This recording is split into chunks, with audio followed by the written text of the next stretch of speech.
Greater Nepal जिंदाबाद जिंदाबाद जिंदाबाद ग्रेटर नेपाल जिंदाबाद जिंदाबाद जिंदाबाद back of India back of India back of India back of India. भारतले नक्सा मार्फत नेपालको पश्चिमी सिमाना र कालापानी लगायतका भूभाग कब्जा गरेको विरुद्ध ग्रेटर नेपाल राष्ट्रवादी मोर्चाले भारतीय दूतावास अगाडि कालो झण्डा सहित विरोध। नमस्कार, ग्रेटर नेपाल टिभीले तयार पारेको न्युज अपडेटबाट यहाँलाई हार्दिक स्वागत छ। म विवश बडाधोकी। अब सुन्नुहोस् पूरा खबर।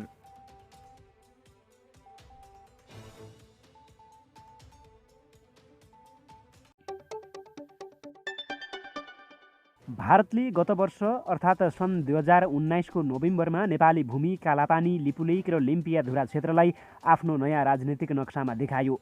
नेपालभर भारतले नेपाली भूमि अतिक्रमण गरेर आफ्नो नक्सामा राखेको भन्दै विरोध भयो। नेपाल सरकारले पनि कूटनीतिक रूपमा कदमको विरोध गर्यो। भारतले भने उक्त भूमि आफ्नै रहेको दाबी गर्यो। तर वार्ताको टेबलमा बस्न मानेन। केही समय यसरी नै बित्यो। डिसेम्बरको अन्त्यतिरबाट चीनबाट कोरोनाको जोखिम बढ्न थाल्यो। उक्त भाइरसको प्रकोपबाट नेपाल र भारत अछुतो रहन सकेनन्। दुवै देश सङ्क्रमणको जोखिम बीच रहेको बेला लकडाउनमा थियो। नागरिक घरभित्र थुनिएका थिए।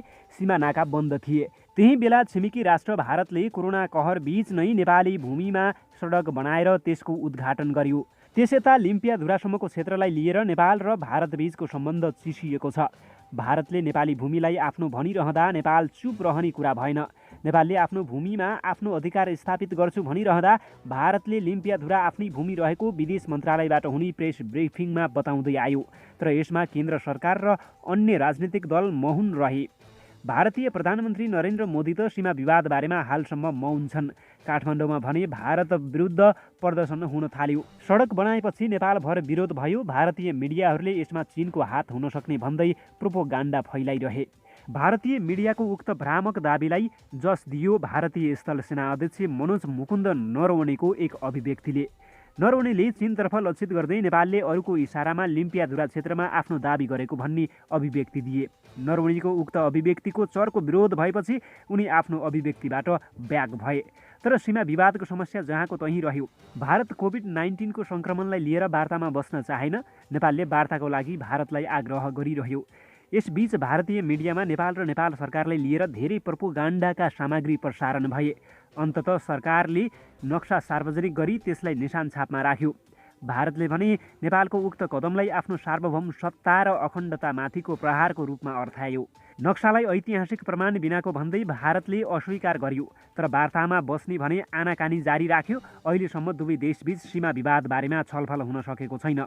नेपालले आफ्नै भूमिमाथि दाबी गरिरहँदा त्यहाँ तैनाथ भारतीय सेनाका सेना अध्यक्ष नरवणे केही समय अघि नेपाल आएका थिए।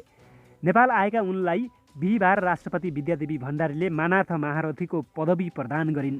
नेपाली भूमि भारतीय सेनाकै कब्जामा रहेको बेलामा नरवणेलाई नेपाली सेनाकै मानार्थ महारथी बनाइनुको समयका बारेमा राष्ट्रवादी छवि बनाएको केपी शर्मा ओली सरकारमाथि प्रश्न तेर्सियो नै। नरवणेको भ्रमणको विरोध भइरहँदा नेपाली सेनाले त्यसलाई परम्पराको निरन्तरता भन्दै व्याख्या गर्यो। सीमा विवाद समाधान नहुँदै नरवणे नेपाल आउनुलाई भारतको कूटनीतिक प्रयासका रूपमा समेत हेरिएको छ। नरवणे आफ्नो 3 दिनको भ्रमण पुरा गरी स्वदेश फर्किसकेका छन्। यसबीच उनीसँग सीमा विवाद बारेमा छलफल भएको बारेमा हालसम्म केही सार्वजनिक गरिएको छैन। कालापानी, लिपुलेक र लिम्पियाधुराको विषयमा दुई देशबीच शून्य संवाद रहेको बेलामा नरवणेले नेपाली पक्षलाई दिल्लीको सन्देश दिए कि दिएनन् भन्ने बारेमा राजनीतिक वृत्तमा अहिले चासोको विषय बनेको छ। नेपाली सेनाले नरवणेको भ्रमणका क्रममा दुई सेनाबीचको परम्परागत सम्बन्ध सुदृढ गर्ने र आपसी सुरक्षाका चासोका बारेमा छलफल भएको जनाएको छ।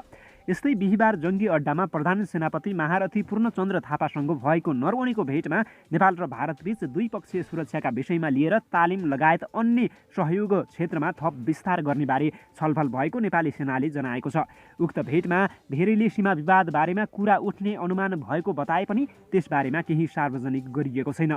यस्तै नरवणेले शुक्रबार प्रधानमन्त्री ओलीसँग बालुवाटारमा शिष्टाचार भेट गरे। ओलीले भेटका क्रममा नेपाल र भारतबीच असल मित्रता रहेको र कतिपय विषयमा दुई देशबीच रहेका समस्या संवाद मार्फत समाधान हुने विश्वास व्यक्त गरेका थिए। ओलीसँगको भेटमा पनि नरवणेसँग सीमा विवादबारे कुरा भएको जानकारी सार्वजनिक भएको छैन। नेपालले चीनको प्रयोजनमा सीमा विवाद गरेको भन्ने नरोनी परम्पराको निरन्तरता स्वरूप नेपाली सेनाको मानार्थ महारथी बनेर अहिले स्वदेश फर्किसकेका छन्, तर उनीसँग सीमा विवादबारे छलफल भए नभएको बारेमा नेपाली पक्षले केही बताएको छैन। भारतीय मिडियाहरूका अनुसार नेपालमा नरौनीको भ्रमणको मुख्य उद्देश्य सीमा विवाद बारेमा भारतको स्ट्यान्ड राख्नु पनि हो। कोरोना सङ्क्रमणका कारण नेपाल र भारतबीच हवाई सेवा बन्द रहेको र प्रमुख सामन्त गोयलपछि भएको नरौनीको भ्रमणलाई विशेष महत्त्वका साथ हेरिएको छ। मिडिया रिपोर्टका अनुसार भारतीय पक्षले उनीहरूको भ्रमणमा सीमा बारेमा छलफल भएको दाबी गर्दै समेत आएको छ। नरौनीले नेपाली पक्षसँग भएको छलफलबारे दिल्लीमा गर्ने रिपोर्टिङले नेपाल भारतबीच देखिएको सीमा विवादको अर्को चरण सुरु हुने अनुमान गरिएको छ। नरौनीको भ्रमणबाट दुई देशबीच ठप्प रहेको संवाद सुरु हुन सक्ने अनुमान गरिएको छ। नरौनीले राष्ट्रपति, प्रधानमन्त्री र प्रधान सेनापतिसँगको भेटमा सीमाबारे दिल्लीको मत राख्ने र त्यसले दुई देशबीच वार्ताका लागि अन्य विकल्प खुल्ने सम्भावना रहेको भारतीय मिडियाहरूको दाबी रहेको छ। हिन्दुस्तान टाइम्सका अनुसार नरौनीले भ्रमणका क्रममा नेपाली पक्षसँगको वार्ता सकारात्मक भए भारत परराष्ट्र सचिव स्तरको छलफलका लागि तयार हुन सक्छ। नेपाली पक्षसँगको छलफलबारे दिल्ली खुसी भए अर्को महिना भारतका परराष्ट्र सचिव हर्ष श्रृङ्गला काठमाडौँ आउन सक्ने भारतीय विदेश मन्त्रालयका सूत्रहरूले दाबी गरेको टाइम्सको दाबी रहेको छ। त्यस्तै संयुक्त प्राविधिक सीमा जाँच समितिको बैठक बस्न समेत भारत तयार हुन सक्ने जनाएको छ। तर यी कुरा भने नरौनीको भ्रमणका क्रममा भएका कुराहरूमा निर्भर हुने हिन्दुस्तान टाइम्सले उल्लेख गरेको छ। साथीहरू, यो भिडियो हेरिसकेपछि तपाईँलाई कस्तो लाग्यो कृपया प्रतिक्रिया लेख्न नभुल्नुहोला र हाम्रो भिडियोको बारेमा तपाईँलाई सुझाव सल्लाह पनि छन् भने लेख्न सक्नुहुन्छ। अर्को न्युजसम्मको लागि मलाई पनि आज्ञा दिनुहोस्। न्युज अपडेटबाट नमस्कार।